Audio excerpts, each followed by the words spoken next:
حضور اکرم صلی اللہ علیہ وآلہ وسلم کا ارشاد ہے، تمام اعمال کا دار و مدار نیت پر ہے، اور ہر عمل کا نتیجہ ہر انسان کو اس کی نیت کے مطابق ہی ملے گا۔ پس جس کی ہجرت دولت دنیا حاصل کرنے کے لیے ہو یا کسی عورت سے شادی کی غرض سے ہو، پس اس کی ہجرت انہی چیزوں کے لیے ہوگی جن کے حاصل کرنے کی نیت سے اس نے ہجرت کی۔ صحیح بخاری حدیث نمبر 1۔ حضرت محمد مصطفیٰ صلی اللہ علیہ وآلہ وسلم نے فرمایا، مسلمان وہ ہے جس کی زبان اور ہاتھ سے مسلمان بچے رہیں، اور مہاجر وہ ہے جو ان کاموں کو چھوڑ دے جن سے اللہ نے منع فرمایا۔ صحیح بخاری حدیث نمبر 10۔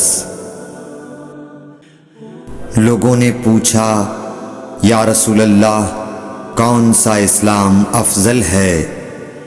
تو نبی صلی اللہ علیہ وسلم نے فرمایا، وہ جس کے ماننے والے مسلمانوں کی زبان اور ہاتھ سے سارے مسلمان سلامتی میں رہیں۔ صحیح بخاری حدیث نمبر 11۔ ایک دن ایک آدمی نے حضرت صلی اللہ علیہ وسلم سے پوچھا کہ کون سا اسلام بہتر ہے؟ فرمایا، یہ کہ تم کھانا کھلاؤ اور جس کو پہچانو اس کو بھی اور جس کو نہ پہچانو اس کو بھی، الغرض سب کو سلام کرو۔ صحیح بخاری حدیث نمبر 12۔ حضور اکرم صلی اللہ علیہ وآلہ وسلم نے فرمایا، تم میں سے کوئی شخص ایماندار نہ ہوگا جب تک اپنے بھائی کے لیے وہ نہ چاہے جو اپنے نفس کے لیے چاہتا ہے۔ صحیح بخاری حدیث نمبر 13۔ رسول کریم صلی اللہ علیہ وسلم نے فرمایا، قسم ہے اس ذات کی جس کے ہاتھ میں میری جان ہے، تم میں سے کوئی بھی ایماندار نہ ہوگا جب تک میں اس کے والد اور اولاد سے بھی زیادہ اس کا محبوب نہ بن جاؤں۔ صحیح بخاری حدیث نمبر 14۔ حضرت صلی اللہ علیہ وسلم نے فرمایا، تم میں سے کوئی شخص ایماندار نہ ہوگا جب تک اس کے والد اور اس کی اولاد اور تمام لوگوں سے زیادہ اس کے دل میں میری محبت نہ ہو جائے۔ صحیح بخاری حدیث نمبر 15۔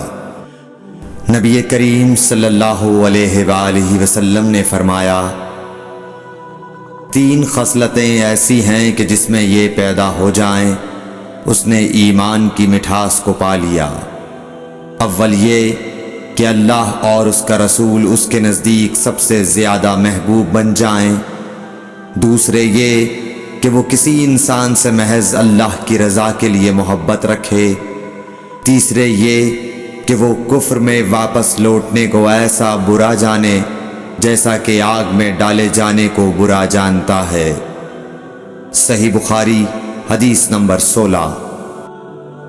حضور اکرم صلی اللہ علیہ وآلہ وسلم نے فرمایا، انصار سے محبت رکھنا ایمان کی نشانی ہے، اور انصار سے کینہ رکھنا نفاق کی نشانی ہے۔ صحیح بخاری حدیث نمبر 17۔ رسول اللہ صلی اللہ علیہ وسلم نے فرمایا، وہ وقت قریب ہے جب مسلمان کا سب سے عمدہ مال اس کی بکریاں ہوں گی، جن کے پیچھے وہ پہاڑوں کی چوٹیوں اور برساتی وادیوں میں اپنے دین کو بچانے کے لیے بھاگ جائے گا۔ صحیح بخاری حدیث نمبر 19۔ رسول اللہ صلی اللہ علیہ وسلم کسی کام کا حکم دیتے تو وہ ایسا ہی کام ہوتا جس کے کرنے کی لوگوں میں طاقت ہوتی۔ اس پر صحابہ کرام نے عرض کیا کہ یا رسول اللہ، ہم لوگ تو آپ جیسے نہیں ہیں، آپ تو معصوم ہیں، اور آپ کی اللہ پاک نے اگلی پچھلی سب لغزشیں معاف فرما دی ہیں، اس لیے ہمیں اپنے سے کچھ زیادہ عبادت کرنے کا حکم فرمائیے۔ یہ سن کر آپ ناراض ہوئے، حتیٰ کہ خفگی آپ کے چہرہ مبارک سے ظاہر ہونے لگی۔ پھر فرمایا کہ بے شک میں تم سب سے زیادہ اللہ سے ڈرتا ہوں اور تم سب سے زیادہ اسے جانتا ہوں، پس تم مجھ سے بڑھ کر عبادت نہیں کر سکتے۔ صحیح بخاری حدیث نمبر 20۔